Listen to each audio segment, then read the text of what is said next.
Okay, group, we're on page 8. It says, find the area of each of the following parallelograms. Round your answer to the nearest tenth. So since we're finding the area, we know that that is base times height. Here our base is 6 and our height is 4. So for our area, we will do 6 times 4, which is 24, and the measurement is in feet.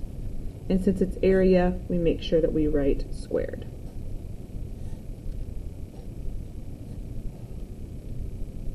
Okay, letter B. So we have our base here, which is 20, because in parallelograms, opposite sides congruent here. And then our height is right here. And so we're going to have to solve for that. In order to solve for that, we're going to use trigonometry because we have this angle here. So across from the angle is our opposite side. I'm going to put a little O there for opposite.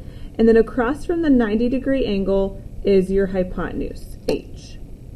I guess I won't write that as H. I'll put this as X. So over here, opposite over hypotenuse is sine. So if we do sine of 60, that'll be your opposite side X over your hypotenuse, which is 10. To solve for X, we multiply both sides by 10.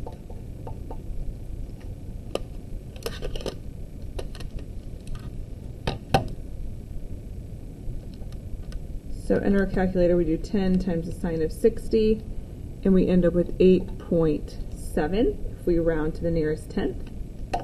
So that means our height is 8.7. So for our area, we'll do our base of 20 times our height of 8.7, and we get 174.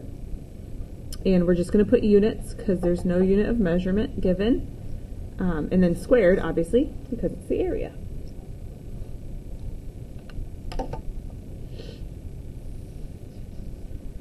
Okay, letter C. So here we want to do our area as well. And so we have the height over here, which is 13.5, but we're missing the base. So we're going to label that X.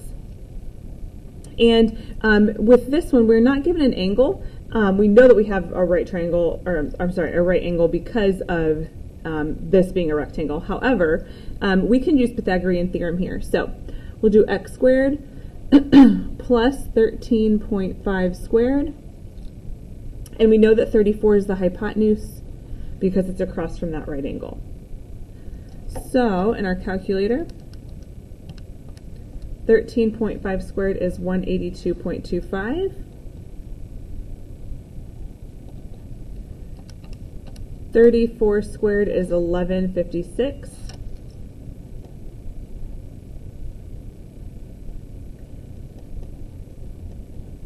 Okay, we're trying to get X all by itself.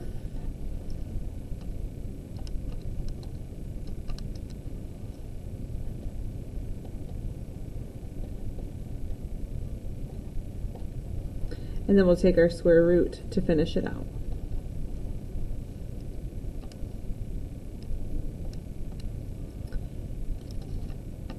So we end up with 31.2.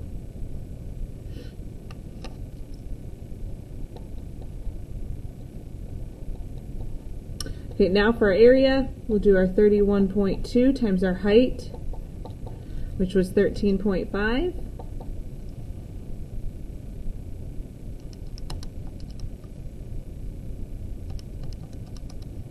So we end up with 421.2.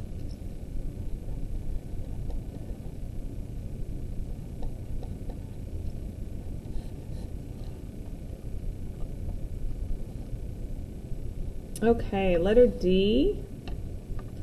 So this one is a square. So we have a height of 10 and a base of 10.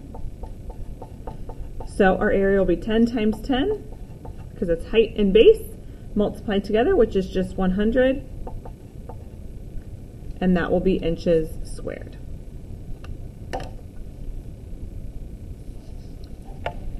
Okay.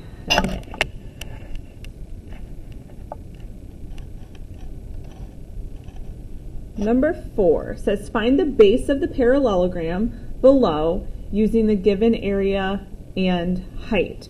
So your area is 143. Okay, and then our height is 11, which is here. So we know area equals base times height. So all we have to do is divide by that height, and that will give us the base, which is 13.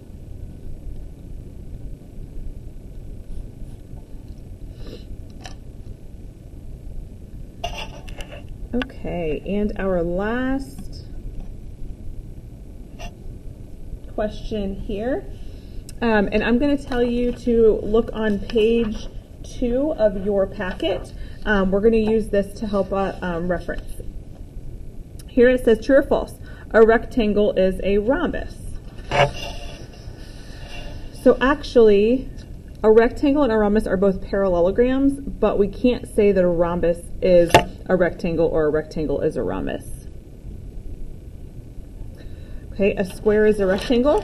So if we look on our sheet, square is a rectangle and a rhombus. So actually that would be true. Okay, a rhombus is a square. So a square is a form of a a square is a form of a rhombus.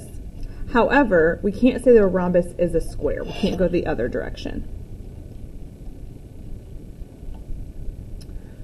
Okay, a square is a rhombus. Okay, so square in rhombus, absolutely. We could say that a rhombus is the category 1, then we could go down to a square, so that would be true. Okay, a trapezoid is a parallelogram. So if we look at